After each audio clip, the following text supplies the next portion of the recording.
Hello everyone, welcome to Genic. मेरा नाम है अनूप तिवारी और इस 30 डेज 40 मार्क्स टारगेट में जो लेक्चर मैं आप लोगों को लेके आया हूं, जो सब्जेक्ट हम पढ़ रहे हैं फ्लूइड मैकेनिक्स या जो सिविल के स्टूडेंट्स इसे हाइड्रोलिक्स कहते हैं, उसमें जो आज का टॉपिक है वो कॉन्सेप्ट पॉइंट ऑफ व्यू से बहुत इंपॉर्टेंट है। उससे बहुत सारे क्वेश्चंस आपके गेट में पूछे जाते हैं और आज जो मैं आप लोगों को पढ़ाने वाला हूं, वैसे मैंने प्रीवियस लेक्चर में बताया भी होगा, आज का जो मेरा ये लेक्चर है ये डेडिकेटेड है on the topic of buoyancy, BOUYANCY,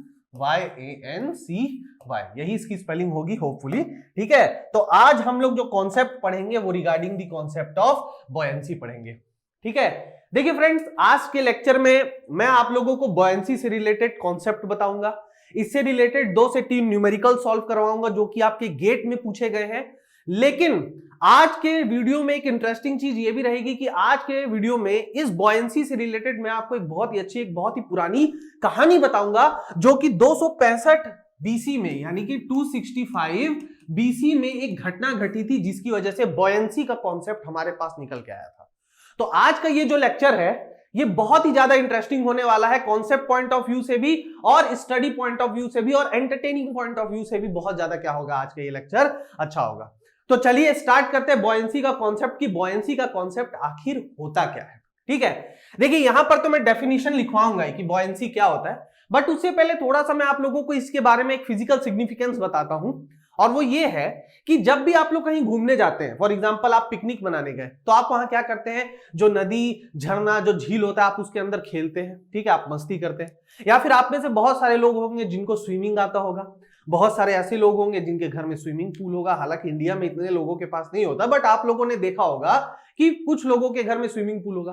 तो आप लोग हमेशा जब भी इस तरह की चीजें में जाते हैं, जब भी आप मस्ती करते हैं, पानी के अंदर खेलते हैं, तो आप लोग हमेशा एक चीज महसूस जरूर करते होंगे, वो ये करते होंगे कि पानी के नीचे, है ना, हालांकि किसी भी फ्लूइड के लिए एप्लीकेबल है ये कॉन्सेप्ट, बट जनरली पानी के नीचे क्या होता है कि हम लोगों को जो भी भारी चीजें हैं वो हल्की लगती है। ठीक है, मतलब इतनी भी हल्की नहीं है कि हम बड़ा पहाड़ उठा लें, ऐसा भी कुछ नहीं है, लेकिन जो चीजें, जो हमारा वेट होता है, जो भी चीजें जैसे भारी से भारी सामान जो हम जमीनों में नहीं उठा पाते, थोड़ा सा एफर्ट लगा के हम क्या करते हैं, फ्लूइड्स में, नहीं तो हम क्या करते हैं पानी में, हम देखते हैं कि वो चीज हम उठा ले रहे हैं, हम लिफ्ट कर ले रहे हैं। ठीक है, ये ऐसा क्यों होता है? ऐसा क्यों होता है? क्या होता है कि जो पानी के जानवर हैं वो इतने बड़े होते हैं, ब्लू व्हेल मतलब दुनिया की सबसे बड़ा जो जानवर है, ठीक है, वो जमीन में ना होके पानी का जानवर है जिसे ब्लू व्हेल भी कहते हैं। क्यों ऐसा हो गया? ठीक है, तो अगर मैं इन सारे कॉन्सेप्ट्स के पीछे की बात करूं, अगर मैं इन सारे कॉन्सेप्ट के पीछे का एक कॉन्सेप्ट को ध्यान दूं, तो वही कॉन्सेप्ट मेरा क्या कहलाता है? बॉयंसी कहलाता है।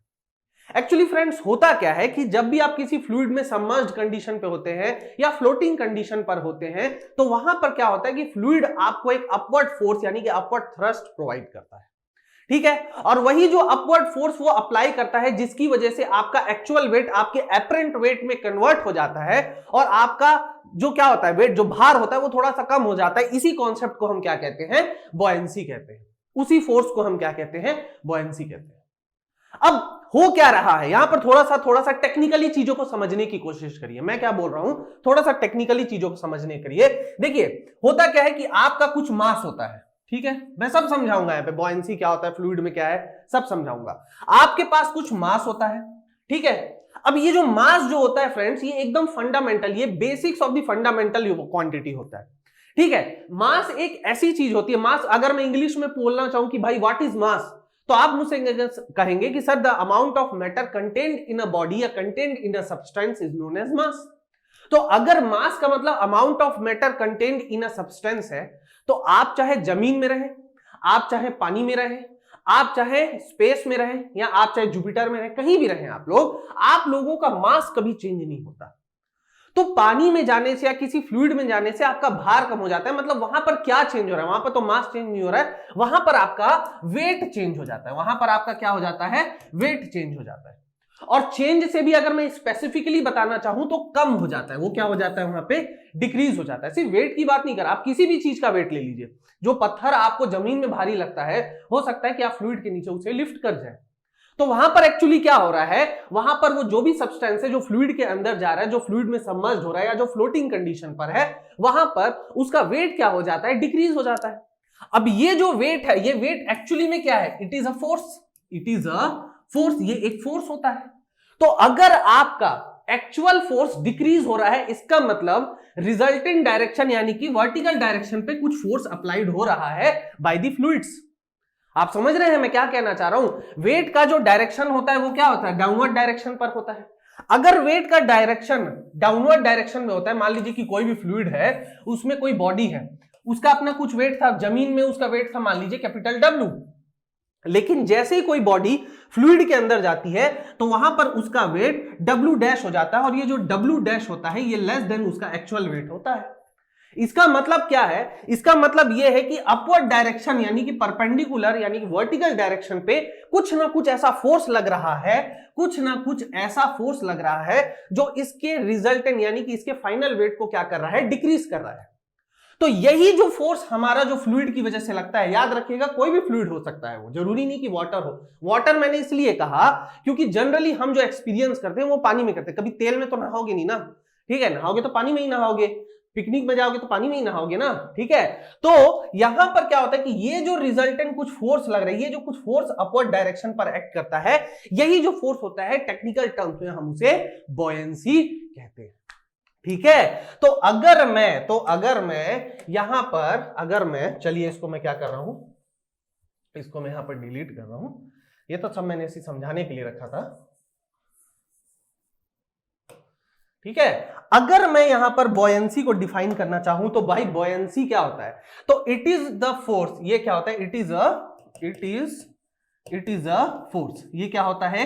फोर्स होता है। ये क्या हो गया? मेरा पहला कॉन्सेप्ट हो गया कि भाई बॉयंसी क्या होता है? बॉयंसी एक फोर्स होता है। अब ये क्या होता है? तो इसमें हम क्या लिख सकते हैं कि whenever a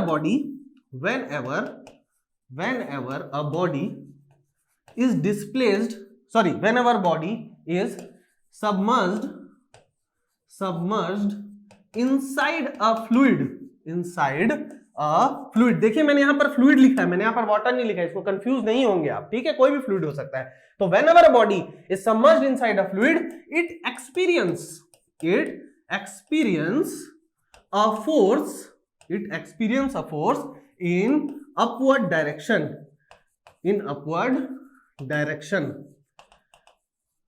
This force which the body experience is known as the force of BOUYANCY,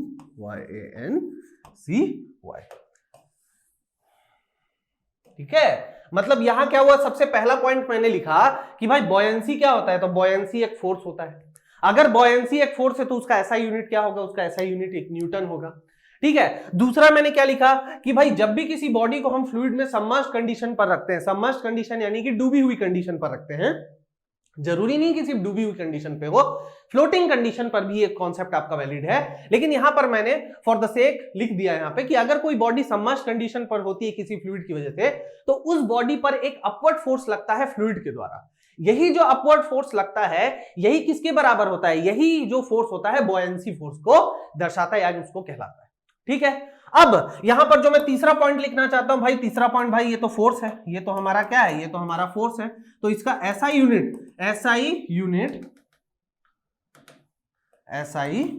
unit of buoyancy, BOUYAN, SI unit of buoyancy is equal to newton. क्यों न्यूटन भाई? क्योंकि इट इज अ फोर्स, ठीक है? But सबसे important point यहां पर मैंने आपको अभी तक नहीं बताया, वो ये है कि भाई ये जो फोर्स लगता है ये एक्चुअली में कितना होता है, ठीक है? अगर मैं आप लोगों से पूछूं कि भाई बॉयंसी क्या है, आप सभी को पता है कि एक तरह का फोर्स है, बट अगर मैं इसे और प्रॉपरली तरीके से विजुअलाइज करना चाहूं कि भाई ये फोर्स एक्चुअली में होता कितना है, हम इसे कैसे समझ सकते हैं, तो यहां पर मोस्ट इंपॉर्टेंट पॉइंट यहां पर ये आता है, this force is actually equal to the weight of the fluid. ये सबसे इंपॉर्टेंट पॉइंट है friends, it is equal to the weight of the fluid displaced by the body. मतलब यहां पर क्या होता है, ये जो बॉयंसी फोर्स होता है, मतलब अगर मैं इसको ध्यान से इसको मैं समझना चाहूं, इस पॉइंट को मैं लिख जो रहा हूं, यहां पर मैं ये बता रहा हूं कि एक्चुअली जो बॉयंसी फोर्स होता है ना, वो फ्लूइड के वेट के बराबर होता है। जितना सबमर्ज्ड बॉडी क्या कर रहा है, जितना वेट को क्या कर रहा है, डिस्प्लेस कर रहा है, वही किसके बराबर होता है, आपका बॉयंसी फोर्स के बराबर होता है। तो यहां पर क्लियर कट मैं यहां पर ये बोल रहा हूं कि बॉयंसी फोर्स क्या है, बॉयंसी फोर्स है, buoyancy force is equal to weight of body display, sorry weight of fluid, ठीक है, वेट ऑफ फ्लूइड, ठीक है, डिस्प्लेस्ड बाय बॉडी, ठीक है, displaced by the body. Okay, अब यहां पर इसका जो फॉर्मूला होता है, इसका जो फॉर्मूला होता है बॉयंसी फोर्स का, अगर मैं यहां पर फॉर्मूला लिखना चाहूं, तो बॉयंसी फोर्स का जो फॉर्मूला होता है, बॉयंसी फोर्स, ठीक है, इसका जो फॉर्मूला होता है, ये होता है रो एफ इंटू जी इंटू वी, ठीक है, और ये क्या होता है, वीबी, इसको कर दीजिए। तो यहां पर मैं इसको क्या लिख सकता हूं, इस तरह से इस फॉर्मूला को मैं डिनोट कर सकता हूं। मतलब यहां पर जो बॉयंसी फोर्स होगा वो किसके बराबर होगा, रो इंटू जी इंटू वी। अब देखिए यहां पर मैंने यही फॉर्मूला क्यों दिया, क्योंकि मैंने अभी थोड़ी देर पहले बताया कि बॉयंसी फोर्स किसके बराबर है, बॉयंसी फोर्स आपके वेट के बराबर है। अगर बॉयंसी फोर्स वेट के बराबर है तो वेट ऑफ द फ्लूइड को मैंने डिफाइन किया था, वेट ऑफ द फ्लूइड क्या होता है, mass into acceleration due to gravity, और मास को हम क्या लिख सकते हैं, by the concept of fluid properties, mass को मैं लिख सकता हूं डेंसिटी इंटू वॉल्यूम। तो जो यहां पर वेट है वो क्या हो जाएगा, rho into ji into volume of the body. तो यहां पर जो ये फॉर्मूला मैंने लिखा है, ये बिल्कुल सही बैठता है अगर मैं वेट ऑफ द फ्लूइड के टर्म्स में बात करूं, ठीक है। इसका ऐसा यूनिट आप करेंगे, अगर आप चेक करेंगे तो ये ऑटोमेटिकली न्यूटन आ जाएगा। अब यहां पर जो रो एफ है, रो एफ, ठीक है, यहां पर जो रो एफ है ये क्या हो जाएगा, ये होगा आपका डेंसिटी ऑफ फ्लूइड, वो फ्लूइड जिसमें बॉडी को क्या किया जा रहा है, सबमर्ज किया जा रहा है। इसका ऐसा यूनिट क्या होगा, इसका ऐसा यूनिट होगा केजी पर मीटर क्यूब, बहुत ऑब्वियस है ये। जी आपका क्या होता है, ये होता है एक्सेलरेशन ड्यू टू ग्रेविटी, ये क्या होता है, एक्सेलरेशन ड्यू टू ग्रेविटी। और जो तीसरा होता है ये क्या होता है, वॉल्यूम ऑफ दी बॉडी, ठीक है। तो यहां पर एक्सेलरेशन का क्या होता है, मीटर पर सेकंड स्क्वायर, और यहां पर जो आपका वॉल्यूम होता है उसका क्या होता है, मीटर क्यूब। ओके, नाउ अब मैं क्या कर रहा हूं, मैं ये जो फॉर्मूला आपको दिया हूं, मैं चाहूं तो इसको डिराइव भी कर सकता हूं, बहुत इजी है। चलिए मैं इसको थोड़ा सा डिराइव भी करके आप लोगों को बता देता हूं। मैं यहां पर क्या कर रहा हूं, मैं यहां पर एक बहुत बड़ा सा कंटेनर ले रहा हूं। मैं मान के चलता हूं कि यहां पर एक बहुत बड़ा सा कंटेनर है, यहां पर क्या है, एक बहुत बड़ा सा कंटेनर है, और यहां पर क्या है, कोई भी एक फ्लूइड है, मान लेते हैं यहां पर कोई भी एक फ्लूइड है, और यहां पर मेरे पास एक बॉडी है, यहां पर मेरे पास क्या है, यहां पर मेरे पास एक बॉडी है, ठीक है। अब यहां पर क्या है, यहां पर मैं कुछ डिस्टेंस बना देता हूं, यहां पर ये जो मेरी हाइट है, ये free surface of the fluid से है, और एक ये मेरी हाइट है, ठीक है, कुछ इस तरह से। ओके, नाउ मैं मान लेता हूं कि यहां पर जो हाइट है ये स्मॉल h है, और ये जो जितनी डेप्थ पे, ये जो body is free surface of the fluid से कितने डेप्थ पे है, कैपिटल H के डेप्थ पे है, ठीक है। अब ये जो मेरी बॉडी है, इस बॉडी पर क्या लग रहा होगा, इस बॉडी पर फ्लूइड की वजह से प्रेशर लग रहा होगा, ठीक है। तो प्रेशर कैसा लग रहा होगा, यहां पर अगर मैं देखूं, मैंने बताया था जो गॉज प्रेशर होता है वो वर्टिकल डायरेक्शन पे वेरी करता है, ठीक है। अगर यहां पर देखूं तो हॉरिजॉन्टल डायरेक्शन पर जो फोर्स लगेगा वो तो बराबर होगा, ठीक है, वो एक दूसरे को कैंसल आउट कर लेगा। लेकिन यहां पर जो वर्टिकल डायरेक्शन पर फोर्स लगेगा, उस फोर्स की वजह से यहां पर कुछ ना कुछ क्या होगा, कुछ ना कुछ यहां पर फोर्स होगा, यहां पर प्रेशर की वजह से क्या होगा, कुछ ना कुछ फोर्स होगा। तो यहां पर मैं मान के चलता हूं कि यहां पर कुछ ना कुछ आपका क्या लग रहा है, फोर्सेस लग रहा है। यहां पर ये मैं मान लेता हूं, यहां पर मेरा लग रहा है प्रेशर 1, और अब यहां पर मैं मान के क्या चलता हूं, यहां पर भी कुछ कुछ मेरा क्या लग रहा है, इस डायरेक्शन पे प्रेशर लग रहा है, ठीक है। यहां पर भी मेरा क्या लग रहा है, प्रेशर लग रहा है, और इसको मैं मान लेता हूं ये P2 है, ठीक है। इस बॉडी का जो क्रॉस सेक्शनल एरिया है, इसको मैं क्या एज्यूम करके चल रहा हूं, इसको मैं A एज्यूम करके चल रहा हूं, इसका ऐसा यूनिट मीटर स्क्वायर होगा, ठीक है। अब यहां पर अगर आप देखेंगे, तो इस प्रेशर की वजह से इन प्रेशर की वजह से क्या हो रहा होगा, कुछ ना कुछ फोर्स लग रहा होगा इस बॉडी पर, कुछ ना कुछ फोर्स लग रहा होगा, और वो फोर्स किसकी वजह से लग रहा होगा, इस फ्लूइड की वजह से लग रहा होगा। तो मैं मान लेता हूं कि इस फ्लूइड की जो डेंसिटी है वो कितनी है, रो। अब यहां पर अगर मैं इसको प्रेशर 1 P1 की वैल्यू अगर मैं लिखना चाहूं, P1 की वैल्यू अगर मैं लिखना चाहूं तो ये क्या हो जाएगा, रो इंटू जी इंटू एच हो जाएगा कि नहीं हो जाएगा? क्यों होगा? क्योंकि अगर आप इस सरफेस की बात करेंगे तो ये डेप्थ h पे है, तो यहां पर क्या होगा, rho of the fluid into ji into capital H। अगर मैं उसी तरह से P2 की बात करना चाहूंगा तो ये क्या हो जाएगा, rho of the fluid into ji into capital H plus small h। ये इसका वैल्यू होगा कि नहीं होगा? क्योंकि यहां पर क्या है, यहां पर जो प्रेशर लग रहा है वो टोटल कितने डेप्थ पे है, capital H plus small h।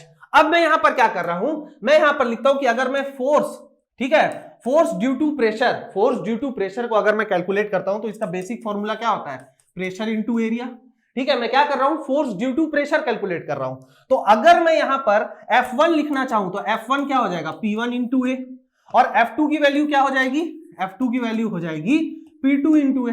ठीक है, तो अब मैं क्या करूं, अगर मैं यहां पर रिजल्टेंट फोर्स लगाना चाहता हूं कि रिजल्टेंट फोर्स इस फ्लूइड की वजह से इस बॉडी पर कितना हो रहा है, तो रिजल्टेंट फोर्स यानी कि सबमिशन F इन दी वाई डायरेक्शन या submission F in the vertical direction, ये कितना हो जाएगा, P2A माइनस P1A।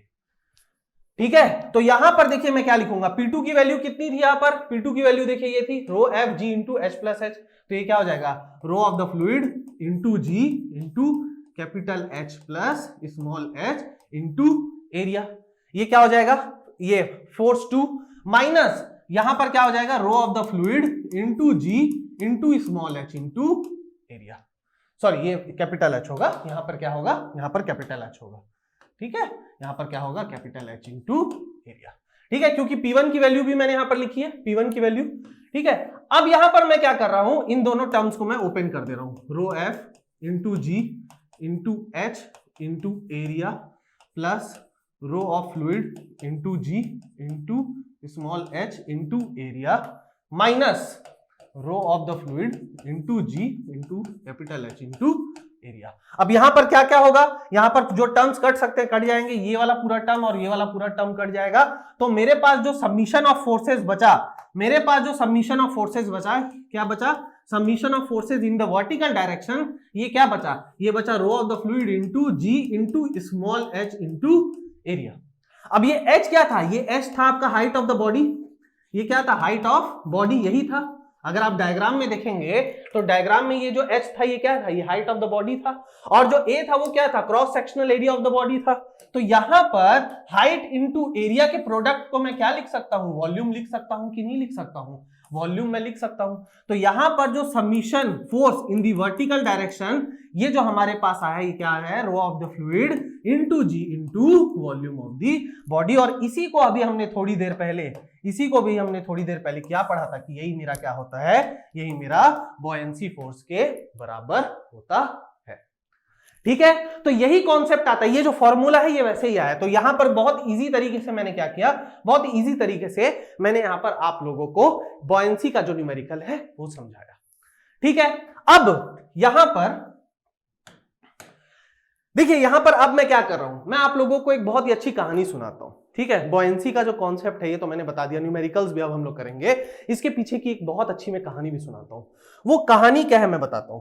ठीक है, ये कहानी है एक क्राउन की। ठीक है, क्राउन, गोल्डन क्राउन की कहानी है ये।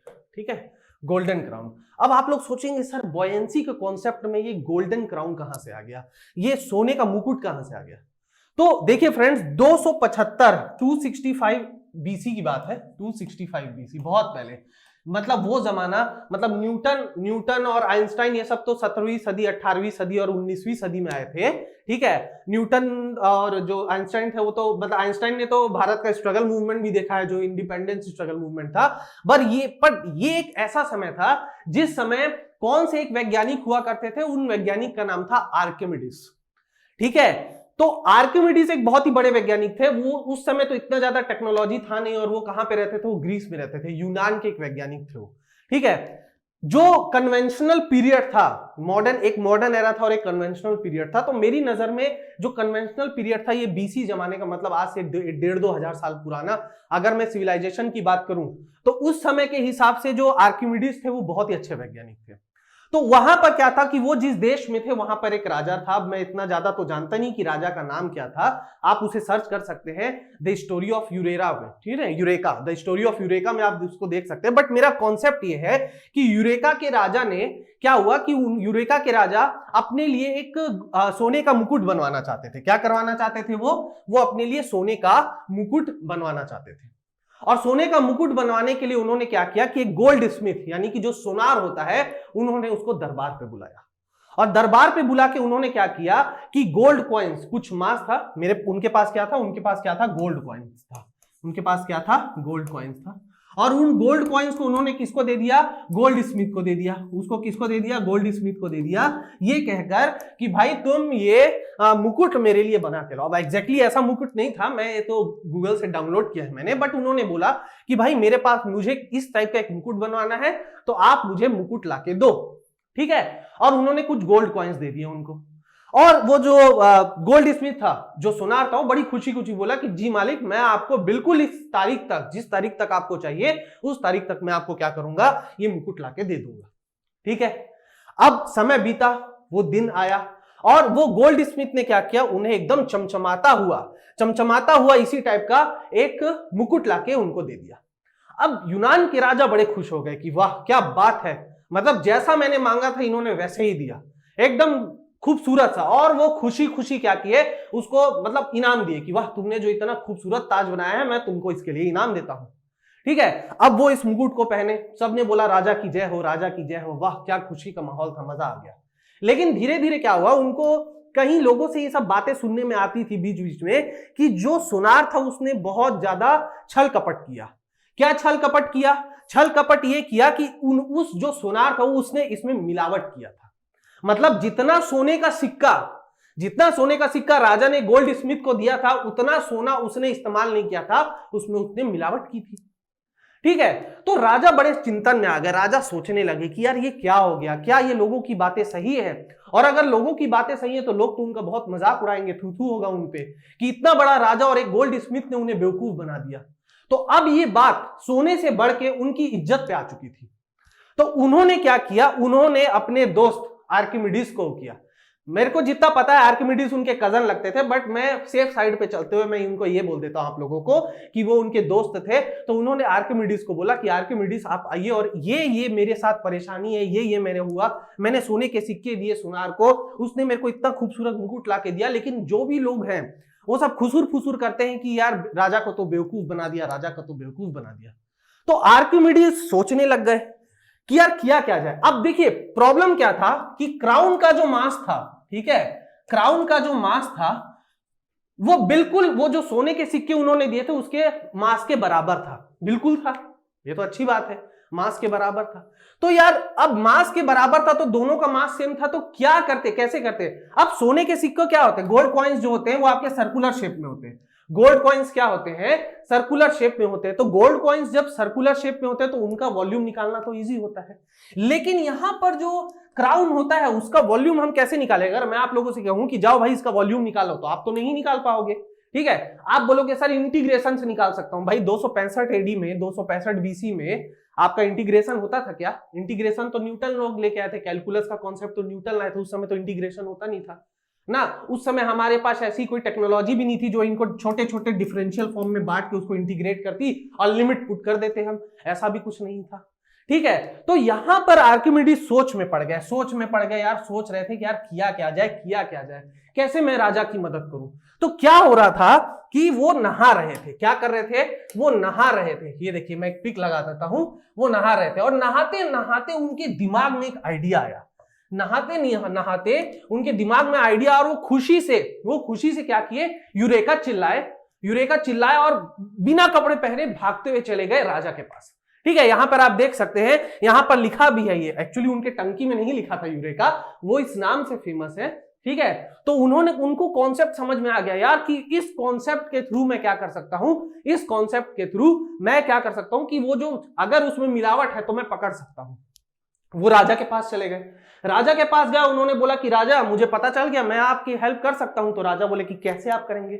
तो वहां पर क्या हुआ, उन्होंने 2 बाल्टी लिया, ठीक है, 2 बाल्टी लिया। अच्छा, हुआ क्या था कि जब वो नहा रहे थे तो नहाते टाइम जैसे ही उन्होंने अपना पांव टंकी में रखा जहां पे वो नहा रहे थे, बाथ टब होगा उनका जो भी होगा, तो जितना जैसे जैसे जैसे उन्होंने पहले एक पांव डाला तो कुछ पानी बाहर आ गया। आप ऐसे ही करते हैं ना, अगर आप बाथ टब में जाएंगे, एक पांव डालेंगे तो थोड़ा पानी गिरेगा, फिर दूसरा पांव डालेंगे तो थोड़ा पानी गिरेगा, फिर अगर आप उसमें बैठेंगे तो और पानी गिरेगा। तो यहां से आर्किमिडीज को एक बात समझ में आ रही थी कि जैसे जैसे मेरी बॉडी उसमें सबमर्ज होती जा रही है, जितना वॉल्यूम मेरी बॉडी का नीचे जा रहा है, उतना ही वॉल्यूम पानी का क्या हो रहा है, बाहर आता जा रहा है। आप समझ रहे हैं मैं क्या आपसे कहना चाह रहा हूं? जितना ये नीचे जा रहे हैं, जितना ये डुबकी लगा रहे हैं, मतलब जितने अंदर अपने आप को ले जा रहे हैं, क्या है, पानी क्या है, पूरा ऊपर तक भरा है। तो जितना ये नीचे जा रहे हैं उतना ही पानी क्या होता जा रहा है, उतना ही पानी बाहर निकलता जा रहा है, ठीक है, उतना ही पानी बाहर निकलता जा रहा है। मतलब जितना वॉल्यूम, जितना अपने बॉडी का वॉल्यूम ये नीचे इनपुट कर रहे हैं, उतना ही फ्लूइड का वॉल्यूम भी क्या हो रहा है, बाहर निकल रहा है। तो यही कॉन्सेप्ट उन्होंने किसके लिए लगाया, यही कॉन्सेप्ट उन्होंने राजा के क्राउन के लिए लगाया। तो उन्होंने क्या किया, जितने राजा ने सोने के सिक्के दिए थे, ठीक है, यहां पर उन्होंने क्या कर दिया, मैं आप लोगों को बताता हूं। यहां पर उन्होंने 2 यूटेंसिल्स रखे, ठीक है, यहां पर दोनों, ठीक है, दोनों को इक्वल अमाउंट ऑफ फ्लूइड से उन्होंने भर दिया। जितना फ्लूइड का लेवल यहां था उतना ही फ्लूइड का लेवल यहां पे था, ठीक है। अब दोनों का मास तो सेम था, दोनों का मास तो सेम था, ठीक है। मेरे पास क्या फॉर्मूला था, मेरे पास फॉर्मूला क्या होता है, मेरे पास फॉर्मूला होता है density is equal to mass upon volume, density is equal to mass upon volume. तो अगर, बहुत ध्यान से मेरी बात समझिएगा, तो अगर यहां पर दोनों क्राउन और सिक्कों का मास बराबर था और डेंसिटी यहां पर तो क्या यूज हुआ था, गोल्ड हुआ था। अब ऐसा तो नहीं है कि गोल्ड को अगर उसका वॉल्यूम, मतलब गोल्ड का अगर चेंज कर दो, ठीक है, गोल्ड को अगर चेंज कर दो तो उसकी डेंसिटी बदल जाएगी, ऐसा तो नहीं है। गोल्ड की डेंसिटी तो गोल्ड की प्रॉपर्टी है, वो तो उतनी रहेगी। पानी को कहीं कम ले लो या ज्यादा ले लो, उसकी डेंसिटी तो 1000 kg पर मीटर क्यूब ही होती है। तो उन्होंने क्या किया, गोल्ड क्राउन को, ठीक है, एक में डुबाया और एक जगह उन्होंने उन कॉइन्स को डुबाया, जितना वो मास था। दोनों का मास कितना था, दोनों का मास था m। और यहां पर क्या हुआ, उन्होंने देखा कि क्राउन जो वॉल्यूम ऑफ वाटर डिस्प्लेस कर रहा है, ठीक है, बहुत ध्यान से समझिएगा, जितना क्राउन आपका वाटर डिस्प्लेस कर रहा है उतना कॉइन्स आपका फ्लूइड को डिस्प्लेस नहीं कर पाया। तो अगर आपका यहां पर सेम वॉल्यूम डिस्प्लेस नहीं हुआ है, इसका मतलब क्या है, इसका मतलब यह आया कि डेंसिटी ऑफ क्राउन जो निकल के आई हमारी, वो क्या आई, वो मेरी डेंसिटी ऑफ गोल्ड के बराबर, डेंसिटी ऑफ गोल्ड कॉइन्स के बराबर नहीं आई, ठीक है, डेंसिटी ऑफ गोल्ड कॉइन्स के बराबर नहीं आई। जबकि क्या होना था, जबकि ये होना था कि जितना सोना अगर क्राउन को बनाने में इस्तेमाल किया गया, अगर पूरा सोना क्राउन को बनाने में इस्तेमाल किया जाता तो दोनों की डेंसिटी क्या आनी चाहिए थी, बराबर आनी चाहिए थी। तो क्योंकि यहां पर वॉल्यूम ज्यादा इसने डिस्प्लेस किया, तो यहां पर क्या हुआ, वॉल्यूम ज्यादा होगा तो डेंसिटी क्या हो जाएगा, डेंसिटी कम हो जाएगा। तो यहां पर जो डेंसिटी ऑफ क्राउन था, यहां पर क्या था, जो डेंसिटी ऑफ क्राउन निकल के आया वो क्या आया, वो लेस देन आया डेंसिटी ऑफ गोल्ड कॉइन्स। क्या आया, डेंसिटी ऑफ गोल्ड कॉइन्स। इसका मतलब ये था, इससे ये यहां पर प्रूफ हो गया, इससे यहां पर प्रूफ हो गया कि यहां पर जो गोल्ड स्मिथ ने क्या किया था, चीटिंग किया था, धोखा किया था। और उसके बाद क्या हुआ, उसके बाद वही होता है, जब राजा के साथ आप धोखाधड़ी करोगे तो राजा नाराज हो जाता है, और राजा जब नाराज होता है भाई तो देख लो क्या होता है, ठीक है, ये होता है। उसने उसको बोला, अब देखिए यहां पे देख सकते हैं, इनको जल्लाद कहते हैं ना, तो जल्लाद से बोला कि भाई अब इनको इनका जो इन्होंने किया है उसके इनको फल दिया जाए। तो जल्लाद ने, आप समझ सकते हैं क्या किया होगा, शक्ल से ही देखिए खौफ दिख रहा है यहां पर। तो यहां पर क्या हुआ, यहां पर उन्होंने बहुत बेहतरीन तरीके से बॉयंसी का इस्तेमाल करते हुए, बॉयंसी के कॉन्सेप्ट को इस्तेमाल करके उन्होंने ये पता लगा लिया कि डेंसिटी क्या हुआ, डेंसिटी अलग अलग आ गया, ठीक है। तो यहां पर आप समझ सकते हैं कि बॉयंसी का जो कॉन्सेप्ट है उसकी के पीछे की जो कहानी है कितनी इंटरेस्टिंग है। ओके, तो ये रहा बॉयंसी का कॉन्सेप्ट, बॉयंसी का फॉर्मूला भी मैंने बता दिया। चलिए कहानी से थोड़ा हटते हैं और गेट में वापस हम आ जाते हैं। गेट में क्या है फ्रेंड्स, गेट में आपसे जो सवाल पूछा जाता है, आपसे जो न्यूमेरिकल्स पूछा जाता है, वो किस टाइप से पूछा जाता है। मेरे पास एक सवाल है और मैं कोशिश करूं, आप कोशिश करिएगा उसको बनाने का, आप कोशिश करिएगा, ठीक है। तो ये रहा मेरे पास सवाल, ठीक है।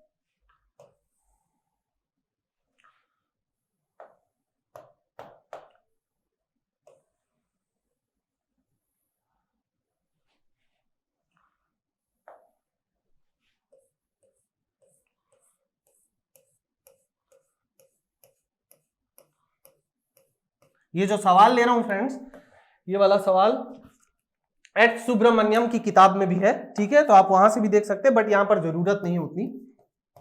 ये 3 mm का विड्थ है, यहां पर फ्लूइड है, यहां पर आपका क्या है, यहां पर फ्लूइड है, ठीक है। यहां पर मैं इसको ऐसे बना देता हूं, यहां पर फ्लूइड है, ठीक है। मैं इसको पूरा अच्छे से समझाऊंगा कि यहां पर हो क्या रहा है, ठीक है।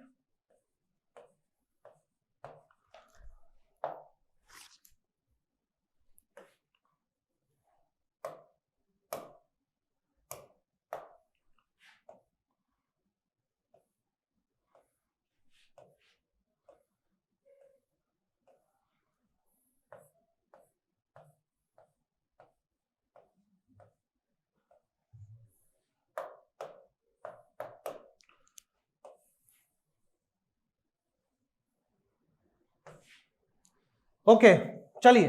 तो यहां पर क्या है फ्रेंड्स, यहां पर आप लोगों के पास दो प्लेट्स हैं, दो यहां पर क्या है, दो प्लेट्स है आप लोगों के पास, ठीक है। यहां पर आपके पास दो प्लेट्स है और ये दोनों प्लेट्स की जो दूरी है, ये दोनों प्लेट्स की जो दूरी है ये 15 mm की है। ये दोनों प्लेट्स की जो दूरी है ये कितनी है, 15 mm की है। यहां पर जो फ्लूइड है आपके पास, यहां पर जो फ्लूइड है आपके पास, ये फ्लूइड है आपके पास ग्लिसरीन, ये फ्लूइड आपके पास क्या है, ग्लिसरीन है। और इसकी जो स्पेसिफिक ग्रेविटी है वो कितनी दी गई है आपको, ये फ्लूइड 1.260, ये क्या हो गया, ये आपको स्पेसिफिक ग्रेविटी यहां पर दी गई है। ओके बेटा, मेरे टेबल से थोड़ा सा कैल्सी ला दीजिएगा। ओके, सो यहां पर क्वेश्चन आपका क्या दिया है कि आप लोगों के पास दो प्लेट्स है, पैरेलल प्लेट्स है, ठीक है, वो 15 mm की दूरी पर है। यहां पर आपके पास एक स्क्वायर प्लेट डाला गया है और उस स्क्वायर प्लेट की जो थिकनेस है 3 mm है, और उस स्क्वायर प्लेट को क्या किया गया है, जस्ट इन दोनों प्लेट्स के मिड में लगाया गया है, ठीक है। ये जो प्लेट है ये एक्चुअली में एक स्क्वायर प्लेट है जिसकी जो साइड है वो कितनी है, 80 सेंटीमीटर की है। जो साइड है वो कितनी है, 80 सेंटीमीटर की है, 80 सेंटीमीटर की है। इसका जो वेट है, ये जो प्लेट है, इस प्लेट का जो वेट है, ठीक है, W जो है यहां पर ये 110 न्यूटन है, ये 110 न्यूटन है। Thank you. ओके, नाउ यहां पर आपको क्या बताना है, यहां पर, और जो विस्कोसिटी है, यहां पर जो फ्लूइड है, इस फ्लूइड की जो विस्कोसिटी है, ये फ्लूइड की विस्कोसिटी भी मैं आप लोगों को बता देता हूं, 1.5 पॉइस है। यहां पर जो विस्कोसिटी है ये 1.5 पॉइस है, ठीक है। ये ज्यादा बेटर रहेगा, ठीक है। 1.5 पॉइस है, यहां पर इसका वेट है कितना, 110 न्यूटन। मुझे इस जो प्लेट है, इस जो बीच वाला प्लेट है, इसको मुझे अपवर्ड डायरेक्शन पर क्या करना है, 4 मीटर पर सेकंड की स्पीड से, ठीक है। यहां पर आपका टोटल स्पीड भी दिया होगा, सॉरी 15 मीटर पर सेकंड, यहां पर आपको दिया गया है 15 मीटर पर सेकंड की स्पीड से मेरे को क्या करना है, इसको मूव कराना है, इसको मुझे वेलोसिटी देना है। तो मेरा सवाल ये है, ठीक है, मेरा सवाल ये है कि कितना फोर्स लगेगा मुझे इस प्लेट को ऊपर ले जाने के लिए। मुझे क्या निकालना है, मुझे यहां पर टोटल फोर्स की वैल्यू निकालनी है, जिससे मैं क्या कर पाऊंगा, इस प्लेट को अपवर्ड डायरेक्शन पर मूव कर पाऊंगा। ये है मेरा एक्चुअल का क्वेश्चन, ठीक है। तो यहां पर क्या होगा, यहां पर देखिए, यहां पर क्योंकि म्यू की वैल्यू दी गई है, कुछ वेलोसिटी है, कुछ डिस्टेंस है, तो आपको यहां पर समझ में आ रहा होगा कि न्यूटन लॉ ऑफ विस्कोसिटी का यहां पर कॉन्सेप्ट लग रहा है, ठीक है। तो अगर मैं यहां पर थोड़ा ध्यान से देखूं, तो मैं यहां पर जानता हूं कि न्यूटन लॉ ऑफ विस्कोसिटी जैसे फोर्स हम कैलकुलेट करते हैं वो क्या होता है, शियर स्ट्रेस इनटू एरिया होता है, ठीक है। अब यहां पर क्योंकि ये एक स्क्वायर प्लेट है जिसका साइड क्या है, 80 इंटू 80 सेंटीमीटर का स्क्वायर है ये, तो यहां पर मैं डायरेक्टली एरिया की वैल्यू लिख सकता हूं 80/100, यानी कि 0.8 मैं इसको लिख देता हूं, मैं इसको इजी कैलकुलेशन कर देता हूं। 80 सेंटीमीटर का मतलब क्या हो जाएगा, 0.8 मीटर हो जाएगा। इसका मतलब भी क्या हो जाएगा, 0.8 मीटर हो जाएगा, ठीक है, तो यहां पर जो एरिया होगा आपका वो क्या होगा 0.8 इंटू 0.8 यानी कि 0.64 मीटर स्क्वायर हो जाएगा। इसकी जो थिकनेस है 3 mm है और ये क्या है इनके जस्ट बीच में लाई कर रहा है, तो मैं यहां से लिख सकता हूं कि यहां पर जो इनके बीच की दूरी होगी, मतलब यहां पर जो ये दूरी होगी कितनी होगी 6 mm के बराबर होगी या नहीं होगी। तो यहां पर अगर मैं टाउ की वैल्यू को कैलकुलेट करना चाहता हूं, यानी कि रेट ऑफ शियर स्ट्रेन को अगर मैं कैलकुलेट करना चाहता हूं, तो रेट ऑफ शियर स्ट्रेन को मैं क्या लिखूंगा, मैं लिखूंगा म्यू du बाय dy, यही मैं लिखता हूं, यही है।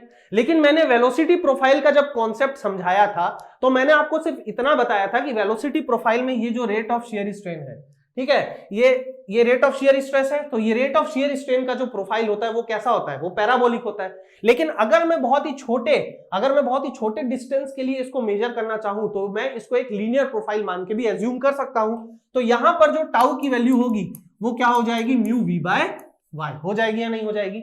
अब यहां पर म्यू की वैल्यू क्या दी गई है आपको 1.5 पॉइज दी गई है, ठीक है, तो पॉइज आपको दी गई है, इसका मतलब क्या होगा यहां पर इसकी जो म्यू की एक्चुअल वैल्यू हो जाएगी क्या हो जाएगी 0.15 न्यूटन सेकंड पर मीटर स्क्वायर, यही हो जाएगी कि नहीं हो जाएगी। तो यहां पर मैं इसको म्यू की वैल्यू लिख देता हूं, टाउ इज इक्वल टू 0.15, ठीक है, न्यूटन सेकंड पर मीटर स्क्वायर इनटू मैं क्या कर रहा हूं 15 मीटर पर सेकंड। क्यों 15 मीटर पर सेकंड, क्योंकि यहां पर क्या है वेलोसिटी मुझे दी गई है और यहां पर जो y की वैल्यू है यानी कि जो डिस्टेंस है वो कितनी है 6 mm। अब 6 mm ही क्यों हुई फ्रेंड्स, क्योंकि देखिए ये दोनों के बीच, ये दोनों प्लेट्स जो थी पैरेलल प्लेट्स, इनके बीच की दूरी थी 15 mm, जस्ट इसके मिडिल में मैंने 3 mm का लाई किया, तो मतलब ये और ये दूरी मिला के टोटल कितनी होनी चाहिए 12 mm होनी चाहिए। और 12 mm का एक साइड का अगर मैं कंसिडर करूंगा तो कितना mm हो जाएगा 12 डिवाइडेड बाय 2 यानी कि 6 mm। तो यहां पर क्या हो जाएगा, यहां पर 6 इंटू 10 टू द पावर -3 आ जाएगा। तो यहां पर जो टाउ की वैल्यू आएगी, ठीक है, टाउ की वैल्यू आएगी, इसको हम कैलकुलेट कर लेते हैं 0.15 into 15 divided by 6 into 10 to the power -3, ठीक है। ये जो आपकी वैल्यू आ रही है, ठीक है, यही है, ठीक है। तो ये आपकी वैल्यू कितनी आ रही है 0.15 15 मीटर पर सेकेंड, तो ये आपकी टाउ की वैल्यू आ जा रही है। आप लोग कैलकुलेट करके देखिएगा 375 न्यूटन पर मीटर स्क्वायर, ठीक है। नाउ यहां पर अगर मैं फोर्स को कैलकुलेट करना चाहता हूं, ठीक है, हो सकता है कि कैलकुलेशन में अगर कहीं छोटी मोटी मिस्टेक हो जाए तो कंसीडर करिएगा, आप कॉन्सेप्ट को समझिए। अगर मैं फोर्स को कैलकुलेट करना चाहता हूं तो वो क्या होगा, टाउ इंटू एरिया होगा कि नहीं होगा, टाउ इंटू एरिया होगा। तो टाउ आपका क्या है, टाउ है आपका 375 न्यूटन पर मीटर स्क्वायर इंटू 0.8 का स्क्वायर, ठीक है। तो यहां पर जो एरिया आएगा इसको मैं 0.8 के स्क्वायर से मल्टीप्लाई कर दूंगा तो फोर्स की जो वैल्यू आ जाएगी वो क्या आ जाएगी 240 न्यूटन के बराबर हो जाएगी, ठीक है। लेकिन अगर आप लोग ध्यान देंगे तो क्या फोर्स मुझे सिर्फ ये जो मैंने फोर्स को कैलकुलेट किया है फ्रेंड्स, ये जो मैंने फोर्स यहां पर कैलकुलेट किया है ये मैंने सिर्फ एक साइड के लिए कैलकुलेट किया है, यहां पर मैंने क्या किया है एक साइड के लिए कैलकुलेट किया। लेकिन जो मेरा फोर्स लगेगा फ्लूइड की वजह से, या जो मैं कह रहा हूं ग्लिसरीन की वजह से जो फोर्स लगेगा वो दोनों साइड से लगेगा। तो एक्चुअल फोर्स क्या होगा, ये force due to single side, ये सिंगल साइड के लिए है, ये क्या है सिंगल साइड। तो मेरा दोनों साइड के लिए कितना लगेगा, फोर्स की वैल्यू क्या हो जाएगी 240 इंटू 2 यानी कि 480 न्यूटन एक्चुअली में इसका क्या लगेगा फोर्स लगेगा ड्यू टू शियर स्ट्रेस, ठीक है। नाउ अब आप थोड़ा इसको समझिए, यहां पर इसका वेट भी तो लग रहा है, यहां पर इसके वेट की भी तो कुछ वैल्यू लग रही है 110 न्यूटन, ठीक है। तो यहां पर जो टोटल फोर्स मुझे लगेगा, वो कितना लगेगा 480 न्यूटन प्लस 110 न्यूटन लगेगा कि नहीं लगेगा, क्योंकि वेट के भी तो कंपोनेंट को हमको क्या करना पड़ेगा ओवरकम करना पड़ेगा, ठीक है। मेरे पास जो ये प्लेट है मैं इस लिक्विड में इसको अपवर्ड ले जाना चाहता हूं, तो शियर स्ट्रेस की वजह से फोर्स को मेरे को ओवरकम करना पड़ेगा और जो वेट लग रहा है उसको भी तो मुझे ओवरकम करना पड़ेगा। तो यहां पर जो मेरे पास वैल्यू आ जाएगी वो कितनी आ जाएगी, मेरे पास आ जाएगी 590 न्यूटन। ये क्या आ गया मेरा फोर्स आ गया। और ये जो मेरा आंसर है, जो फाइनल आंसर आया है, ये क्या है, क्या ये आंसर मेरा सही है, कमेंट सेक्शन पे लिखिएगा क्या ये आंसर मेरा सही है। मैं आप लोगों को बताता हूं ये आंसर सही नहीं, this is a wrong answer. अब आप बोलेंगे क्या सर इतना पढ़ाते हो, इतना सब बताते हो, लास्ट में बोल देते हो रॉन्ग आंसर। तो यार सही क्या है फिर, कहां गलती हो गई, सब तो सही किया हमने शियर स्ट्रेस लगाया, tau is equal to mu du by d y. Velocity profile के भी कॉन्सेप्ट का ध्यान रखा, दोनों तरफ फोर्स लग रहा है तो उसको भी मैंने कंसिडर कर लिया, एरिया भी मैंने बिल्कुल सही लिया 80 सेंटीमीटर यानी कि 0.8 इंटू 0.8 मीटर। तो यार गड़बड़ी मुझसे कहां हो गई, मैं बताता हूं फ्रेंड्स गड़बड़ी आपसे क्या हुई। ये जो ग्लिसरीन था, ये ग्लिसरीन इस पे कुछ बॉयंसी फोर्स भी तो लगाना चाह रहा होगा ना, उस पे कुछ बॉयंसी फोर्स लगाना चाह रहा होगा। और यहां पर एक्चुअली जो हमने ये फोर्स कैलकुलेट किया है, ये फोर्स की जो वैल्यू होगी ये 590 न्यूटन तब हम एज्यूम करते जब हम बॉयंसी फोर्स को कंसीडर ही नहीं करते, जब हम बॉयंसी फोर्स को कंसीडर ही नहीं करते। बट अभी तो मैंने आपको बॉयंसी का कॉन्सेप्ट सिखाया, तो बॉयंसी का कॉन्सेप्ट सिखाया तो बॉयंसी फोर्स क्या होता है, बॉयंसी फोर्स की वैल्यू होती है rho of the fluid into g into volume of the body. तो यहां पर जो रो है, रो क्या हो जाएगा 1260 kg पर मीटर क्यूब। क्यों? क्योंकि 1.26 क्या था, उसका स्पेसिफिक ग्रेविटी था, तो डेंसिटी क्या हो जाएगा इंटू 1000 से मल्टीप्लाई कर देंगे इंटू 9.81 इंटू 0.8 का स्क्वायर इंटू 0.003। क्यों? क्योंकि यहां पर जो इसका थिकनेस था, क्या था 3 mm था, तो मैंने क्या किया मैंने उसको मीटर में कन्वर्ट कर दिया। तो यहां पर जो आप लोगों की टोटल बॉयंसी फोर्स की जो वैल्यू आएगी उसको भी मैं कैलकुलेट कर लेता हूं, 1260 इंटू 9.81 इंटू 0.8 स्क्वायर इंटू 0.003, ये वैल्यू आ रही है 23.73। ठीक है, 23.73 न्यूटन। तो ये किसकी वैल्यू आ रही है, बॉयंसी फोर्स की वैल्यू आ रही है। तो एक्चुअली में जो मुझे फोर्स यहां पर लगाना पड़ेगा, ठीक है, एक्चुअल फोर्स जो मुझे लगाना पड़ेगा, एक्चुअल फोर्स वो क्या होगा 590 माइनस 23.73 न्यूटन। तो ये कितना आ जाएगा, ठीक है, 590 माइनस आंसर 566.267 न्यूटन के बराबर आ जाएगा। ये क्या होगा, मेरा एक्चुअल आंसर होगा। ठीक है, तो कुल मिला के मैं यहां पर क्या कर सकता हूं, कुल मिला के मैं ये कह सकता हूं कि यहां पर जो बॉडी आपकी सबमर्ज्ड थी, यहां पर क्या हो रहा था, यहां पर इस बॉडी पर मैंने सिर्फ दो फोर्सेस को शुरू में कंसीडर किया, मैंने वेट को कंसीडर किया और force due to viscosity consider किया। बट यहां पर क्या है कि बॉयंसी फोर्स भी ऊपर लग रहा था, वो हेल्प कर रहा था हमारी। ठीक है, बॉयंसी फोर्स का भी डायरेक्शन अपवर्ड था, अगर वो भी डाउनवर्ड होता तो मुझे उसको ऐड करना पड़ता, लेकिन वो अपवर्ड डायरेक्शन पर है तो मैं उसको क्या किया हूं, सब्सट्रैक्ट किया हूं। ठीक है, देखिए वेक्टर का कॉन्सेप्ट है, ये एकदम बेसिक है, आई होप आपको ये चीज समझ में आ रहा होगा। तो यहां पर क्या होगा, जो टोटल फोर्स हमारे पास जो निकल के आएगा वो कितना निकल के आएगा, 566.267 न्यूटन के बराबर आएगा। ठीक है, अब यहां पर मैं क्या करता हूं, यहां पर मैं आप लोगों को एक और कॉन्सेप्ट समझाने की कोशिश करता हूं, वो ये है कि बॉयंसी के कॉन्सेप्ट में सिर्फ सबमर्ज्ड कंडीशन पर ही बॉडी को हम कंसीडर नहीं करते हैं। अगर मैं यहां पर क्या कर रहा हूं, यहां पर अगर मैं किसी बॉडी को कंसीडर कर रहा हूं तो मैं ये मान के चलता हूं कि वो क्या है, वो फ्लोटिंग कंडीशन पर भी हो सकता है। वो क्या हो सकता है, आपके फ्लोटिंग कंडीशन पर भी, वो आपका क्या होता है, फ्लोटिंग कंडीशन पर भी होता है। ठीक है, कंडीशन, फ्लोटिंग कंडीशन पर भी हो सकता है। तो अगर मैंने यहां पर फ्लोटिंग कंडीशन पर बॉडी को कंसीडर किया है तो फ्लोटिंग कंडीशन पर भी आपका क्या होता है, बॉयंसी फोर्स एक्ट करता है। यहां पर भी आपका क्या होता है, बॉयंसी फोर्स एक्ट करता है। अब एक्चुअली में होता क्या है, थोड़ा ध्यान से समझेंगे। यहां पर मैं आप लोगों को थोड़ा समझाने की कोशिश करता हूं। यहां पर मान लेता हूं कि मेरी जो टोटल हाइट है बॉडी की, जो टोटल हाइट है वो मेरी बॉडी की कितनी है, वो है कैपिटल H, और जितना वॉल्यूम जो हाइट है इसका सबमर्ज्ड कंडीशन पर है वो मैं मान लेता हूं स्मॉल h है। तो यहां पर क्या होता है, यहां पर हम प्रिंसिपल ऑफ फ्लोटेशन ऑफ क्या करते हैं, प्रिंसिपल ऑफ फ्लोटेशन ऑफ हम क्या करते हैं, बॉडी देखते हैं, या principle of flotation of buoyancy हम देखते हैं।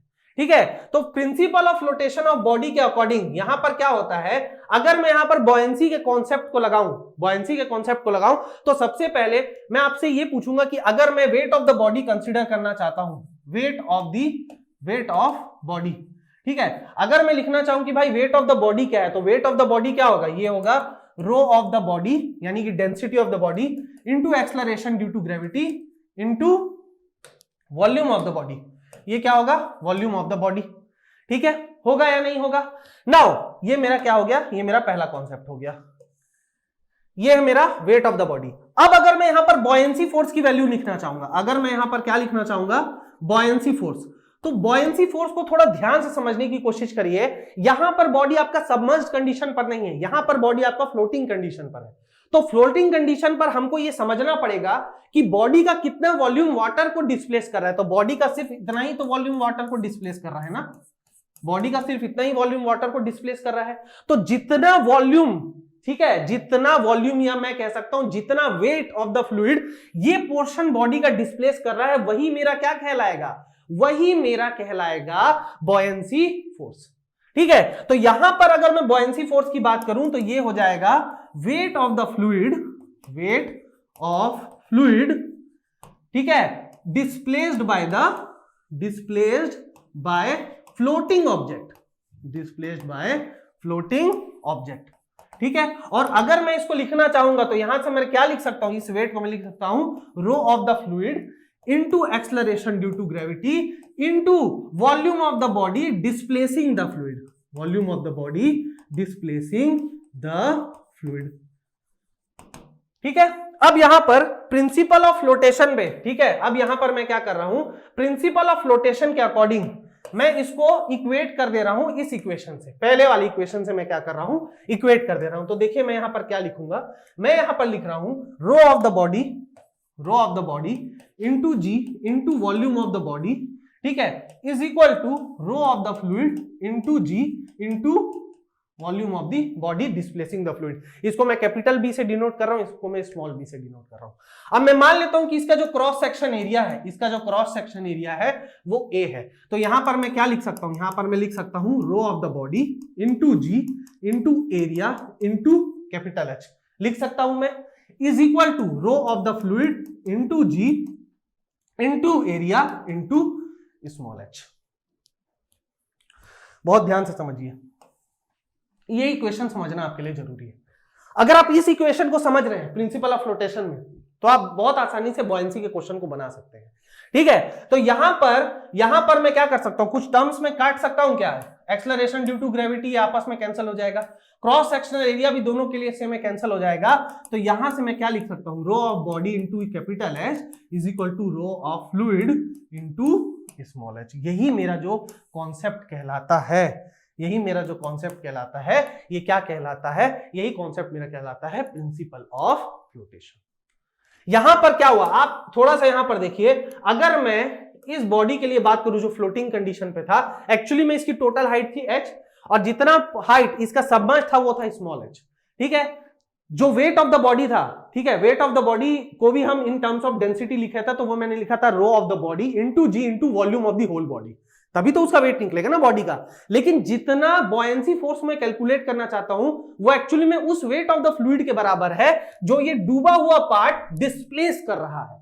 और वो कितना डिस्प्लेस कर रहा है, rho of the fluid into ji into ये वाला वॉल्यूम, ये वाला वॉल्यूम, ठीक है, जो व्हाइट से मैंने किया है ये वाला वॉल्यूम। ठीक, अब मैंने क्या किया, प्रिंसिपल ऑफ फ्लोटेशन से इन दोनों को क्या कर दिया, मैंने इन दोनों इक्वेशन को इक्वेट कर दिया और फाइनली जो मेरे पास इक्वेशन आई वो ये वाली। ओके, तो ये रहा मेरा प्रिंसिपल ऑफ फ्लोटेशन। अब ये जो प्रिंसिपल ऑफ फ्लोटेशन है, इसमें क्या होता है ना, मेरे को जो न्यूमेरिकल्स होता है ना वो बनाना बहुत आसान हो जाता है। जैसे कि गेट में एक सवाल पूछा गया था, गेट में एक सवाल पूछा गया था, बहुत ही अच्छा सवाल था। Let me have the question. मेरे पास एक कंटेनर था, मेरे पास एक कंटेनर है, ठीक है, I am not sure 2016 second set में ये पूछा गया था, ठीक है, मैकेनिकल के पेपर में। ठीक है, यहां पर क्या था, दो फ्लूइड थे हमारे पास, दो फ्लूइड थे इसी कंटेनर में, एक में था वाटर और दूसरा आपका क्या था, दूसरा आपका था मरकरी। यहां पर क्या था आपका, यहां पर आपका था वाटर, ये आपका वाटर था और यहां पर आपका क्या था, मरकरी। अब देखिए दोनों आपको दे दिया है वाटर एंड मरकरी, तो इसकी डेंसिटी आपको नहीं दी जाएगी, ये आपको पता होनी चाहिए। ठीक है, अब यहां पर हमारे पास एक बॉडी थी, यहां पर हमारे पास एक बॉडी थी और बॉडी को मैं किससे बना देता हूं, व्हाइट से बना देता हूं। ठीक है, ये हमारे पास कुछ बॉडी थी, ठीक है, इस बॉडी का 70% हिस्सा, इस बॉडी का 70% हिस्सा वाटर में था और सिर्फ 30% हिस्सा इसका कहां पर डूबा हुआ था, मरकरी में डूबा हुआ था। ठीक है, अब मुझे यहां पर क्या करनी थी कि ये जो भी सब्सटेंस है, ये जो भी सब्सटेंस है, ये जो भी सब्सटेंस है, इसका मुझे क्या निकालना था, इसकी मुझे डेंसिटी को फाइंड आउट करना था, इसका मुझे क्या निकालना था, डेंसिटी ऑफ बॉडी को मुझे फाइंड आउट करना था। ठीक है, तो अभी यहां पर क्या है, यहां पर देखिए आपको क्वेश्चन में फिर से बता देता हूं, आपके पास एक कंटेनर है जहां पर दो फ्लूइड है, एक जो फ्लूइड है वो है वाटर, दूसरी फ्लूइड क्या है आपकी, मरकरी। अब जो वाटर है आपका, वाटर क्या है, मरकरी के ऊपर है, ये बहुत ही ऑब्वियस है, इसलिए ऊपर होगा क्योंकि वाटर की जो डेंसिटी होती है वो मरकरी से कम होती है। वाटर की जो डेंसिटी होती है वो कितनी होती है, वो होती है 1000 kg पर मीटर क्यूब। ठीक है, और आपकी मरकरी की जो डेंसिटी होती है वो कितनी होती है, 13,600 kg पर मीटर क्यूब। तो समझ सकते हैं कि पर्टिकुलर किसी वॉल्यूम के लिए मरकरी ज्यादा भारी होगा वाटर के कंपैरिजन में। तो यहां पर क्या है, यहां पर जो मरकरी है, ये मरकरी आपका ज्यादा भारी है कंपेयर टू वाटर। ठीक है, तो मरकरी नीचे है, वाटर ऊपर है। चलो ये बात तो बहुत बढ़िया है। अब यहां पर क्या किया, मैंने एक बॉडी डाला, उस बॉडी का कुछ ना कुछ वेट होगा, कुछ ना कुछ डेंसिटी होगी, वो मुझे नहीं पता। बस मुझे इतना पता है कि जब ये नीचे इक्विलिब्रियम कंडीशन पर आया, यानी कि जब रुकी हुई कंडीशन पे था, तो ये पता चला कि 70% इस बॉडी का वॉल्यूम पानी के अंदर है और 30% इसकी बॉडी का वॉल्यूम कहां पर है, आपके मरकरी के अंदर है। तो यहां पर मुझे किसकी वैल्यू निकालनी थी, यहां पर मुझे इस बॉडी की डेंसिटी की वैल्यू को निकालनी थी। तो अब थोड़ा सा अगर आप लोग सोचेंगे तो ये क्या होना चाहिए, तो थोड़ा सा अगर आप लोग सोचेंगे तो अभी थोड़ी देर पहले मैंने प्रिंसिपल ऑफ फ्लोटेशन के बारे में बताया। अब आप बोलेंगे सर ये तो डूबा हुआ है, ये फ्लोट तो नहीं कर रहा है। लेकिन स्टूडेंट्स थोड़ा ध्यान से अगर आप इसको देखेंगे, थोड़ा सा ध्यान से समझेंगे, तो इसमें ये बॉडी आपके वाटर के अंदर सबमर्ज्ड है, बट फॉर मरकरी ये फ्लोटिंग कंडीशन पर है। तो जब इस टाइप के क्वेश्चन आप बॉयंसी में बनाएंगे तो यहां पर आपको प्रिंसिपल ऑफ फ्लोटेशन ही लगाना पड़ेगा। ठीक है, चलिए, तो यहां पर अगर मैं प्रिंसिपल ऑफ फ्लोटेशन लगाता हूं इस बॉडी के लिए, तो अगर इस बॉडी का मैं वेट लिखना चाहूं तो ये क्या होगा, ये होगा rho of the body into ji into volume of the body. ये मुझे अभी पता नहीं है, मुझे रो की भी वैल्यू पता नहीं है। इज इक्वल टू क्या होगा, थोड़ा सा इस इक्वेशन को समझने की कोशिश करिएगा।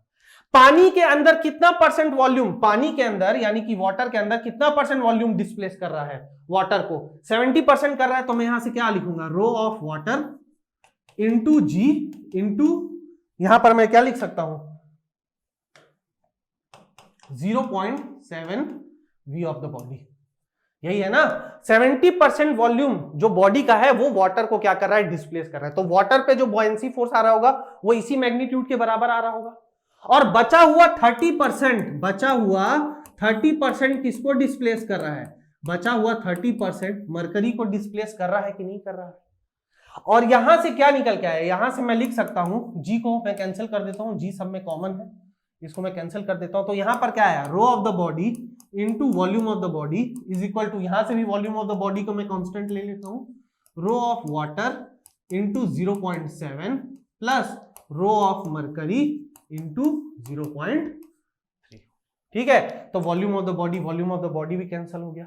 तो यहां से मेरे पास रो ऑफ द बॉडी कितनी आसानी से निकल के आ गया, देखिए रो ऑफ द बॉडी की वैल्यू क्या होगी, 1000 इंटू 0.7 प्लस 13,600 इंटू 0.3। और यहां से क्लियर एक बात समझ में तो आप लोगों को आ जाएगी कि इसकी जो डेंसिटी होगी ये 1000 से ज्यादा होगी पर 13,600 से कम होगी।